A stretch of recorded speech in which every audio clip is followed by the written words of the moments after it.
Hey, comic book fans out there. Welcome to another episode. Hope you enjoy. Come check it out.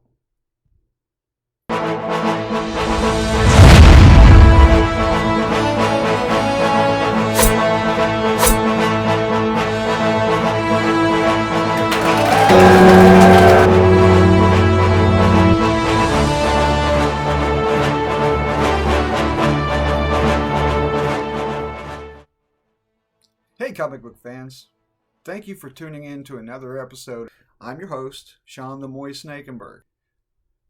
I love comic books. I can't say it enough. I read comic books literally every single day.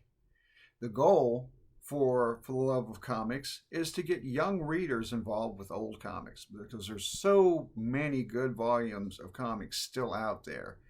And even though I love reading new comics and collecting new comics, I really have a heart for older comics. I remember when I was a kid and I started collecting, I had a friend who was an older gentleman that had all these old comics I'd never seen or heard of, and it was like a treasure trove to me. I still gravitate towards these books to this day. It's just a part of my childhood that I'll never ever forget.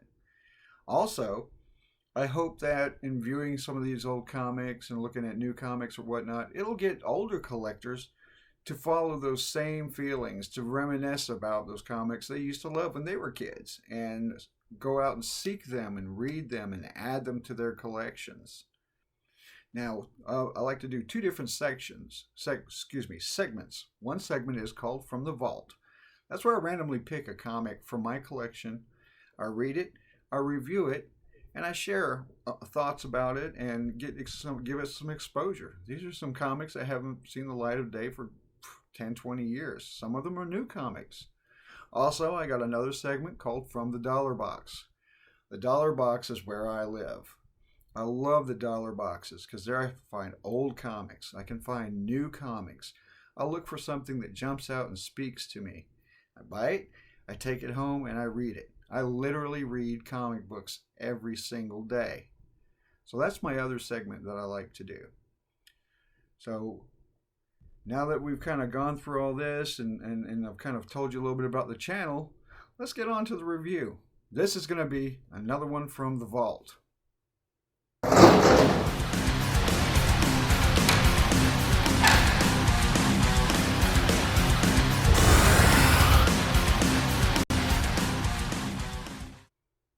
All right, today's read from the vault is going to be Yang, number 11, published in 1976 by Charlton Comics. A little brief history on Charlton. Charlton ran from 1945 to 1986. It was originally founded in 1940 under the name Two Charles Company, after the co-owner's two sons, both named Charles. It was changed to Charlton Publications in 1945, and they published a wide variety of genres, including crime, science fiction, westerns, horror, war, and romances, as well as, the cute little talking animal comics, and of course, superhero titles. An interesting fact about Charlton Comics: it was located in Derby, Connecticut, and it controlled all areas of its publishing, from editorial to printing to distribution. Rather than working with outside companies, they did it all under one roof. They're also well known for using unpublished material for other companies that went out of business. So they would have a lot of series pop up out of nowhere that ran for a short time that were actually published by another company, just never made it out to the public. Most of Charlton's superhero characters were acquired in 1983 by DC Comics. Some of them you'll recognize as Blue Beetle, Captain Atom. These were all comic book heroes from Charlton Comics. Some of the original Charlton comic book heroes were also later used and loosely based on Charlton characters for Alan Moore's Watchmen series. So that was a little thing that I just learned that I had no idea about. So that was pretty cool. All right, let's dive into Yang number 11 now. So it was originally written by Gill, who began as a writer for Timely Comics, which was the predecessor for Marvel Comics. He wrote other titles such as The Secret Six or for Hot Wheels, Fighting Marines, and was the co-creator of John Byrne for the series Doomsday by DC Comics, illustrated by Warren Sattler. Warren Sattler began at a young age as a newspaper cartoonist, like in his late teens, and he did such series as Barnaby or the Jackson Twins, later moving to comics illustration, doing titles like Billy the Kid, Fighting Army, which I love Fighting Army, Fighting Marines, Ghost Manor, Ghostly Haunts, and of course, Yang. Now, I think kind of Yang was inspired by David Carradine's 1973 television series, Kung Fu. I see a lot of similarities with the Yang character coming to America and his exploits in the Western civilization during the time of the late 1800s. But that's speculation. I just think it's a coincidence. But, don't quote me on that. Hey, if you know for a fact if it was inspired by Kung Fu, let me know. Drop me a line. I'd love to hear from you. So let's dive in more into Kung Fu.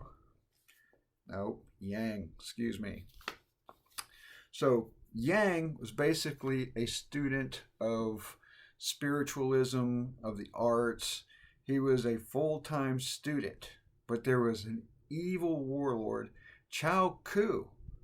And Chao Ku wanted to dominate China, and then he also had his eye on global ventures as well.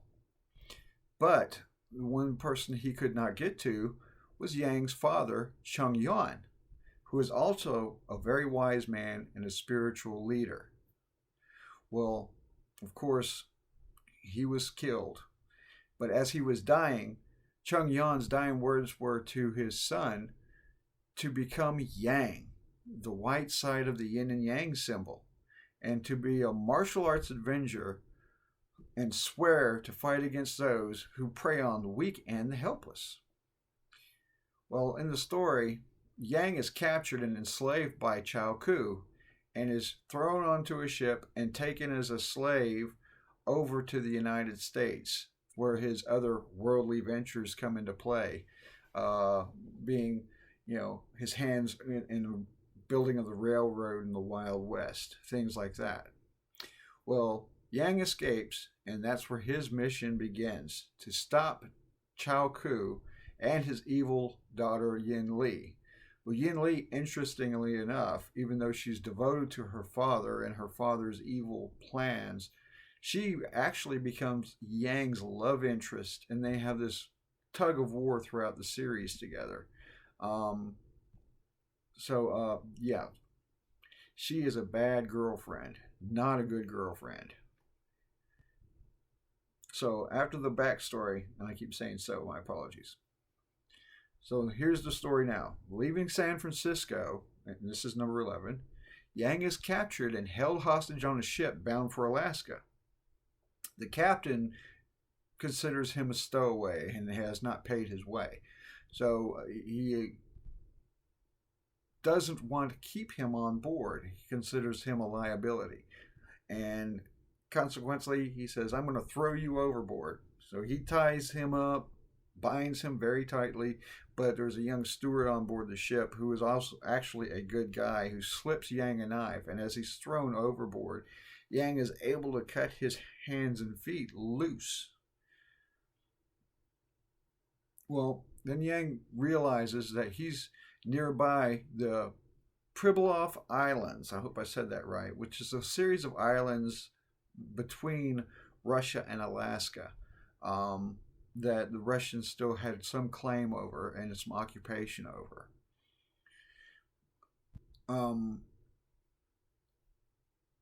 The way he discovers the island, oddly enough, is he sees some sea lions. And he knows that sea lions like to congregate together, so he begins to follow them, and that's how he discovers that he's near the island. Once on shore, he discovers a Russian group led by a tyrant named Colonel Igor Yugorov. and he's leading an illegal SEAL team that are slaughtering hundreds of seals for their pelts. Well, Yang is again captured by Yugonov, but and then Yugonov wants to put him to death. But again, Yang has a friend. There's a good guy that's involved with this group, and he says, "Hey, this guy's probably a spy for the Americans. Let's let other people deal with this." And so he is consequently saved by Princess Karen, who is there with her father, and they decide they're going to try him as an American spy, even though he's Chinese, but they still think he's an American spy. But then Yang discovers Yugorov's real intention is to kill Prince Nemov and Princess Karen, his daughter. Well, the three of them escape, and Yang sets out after the colonel and his crew. Yang is now out for vengeance, and he defeats his opponents by going underwater and pulling them off the boat one by one and drowning them. Well, Yugorov meets his own end, which is a kind of an ironic end, where his life is ended by the sharp teeth and powerful jaws of a leopard seal. And if anybody knows anything about leopard seals, they are nothing to mess with. They are very tough, brutal hunters, and yeah, so Yugonov got his just desserts. What's also cool about not only Yang itself, but other comic books, it's also a great platform for educational purposes. It's not just all about superheroes and bad guys. There's also some educational stuff that happened in the book where they're discussing geography and the islands, a little history that's involved with what's going on with America's taking in of Alaska from Russia. I mean, it was some interesting stuff that, you know, kids would not find, or even adults would find interesting from a big history book. But it's a little bit of historical nuggets that make sense with the comic. Also, it brings awareness. The comics have been used to bring awareness to many issues like alcoholism, drug use, education. And in this instance, there was a section of the comic book that was devoted to seal clubbing, which was still actively going on in the 1970s, where literally these seals were clubbed to death and they're stripped of their pelts and their bodies were just left there on the islands and on the ice and the snow. So they also bring about awareness. So comic books, again, for me, is a very powerful medium. I like Yang so much, and I've revisited Yang, that I've actually had to go on eBay and order me some more Yang books to fill my collection. I have got to read some more of this series. Again, this is a series I read as a kid. My friend Cass was the one who introduced me to Charlton Comics and all these other comic lines that I never knew existed. So I hope you enjoyed this preview, this review of Yang by Charlton Comics. And yeah, think about comics you used to read when you were a kid. Go back and get those. And if you young guys have never heard, or young collectors have never heard of Yang, do like I do. Order it on eBay. Find it in your local comic book store and give it a read. The artwork is tremendous. Storyline is great, and even for Charlton, which Charlton wasn't well known for their high quality in publishing, let's face it, they did everything fast and cheap, but it's a good read, and I'm looking forward to getting to my other Yang comics that are going to be coming in soon. So thank you for tuning in. If you like this channel, please give me a like below, or if you want to hear more content, hit subscribe below. And hopefully I'll get some more episodes up. They're a little choppy right now, but I'm getting better at this. But the reason I'm doing it is for the love of comics. Have a great day and take care of yourselves.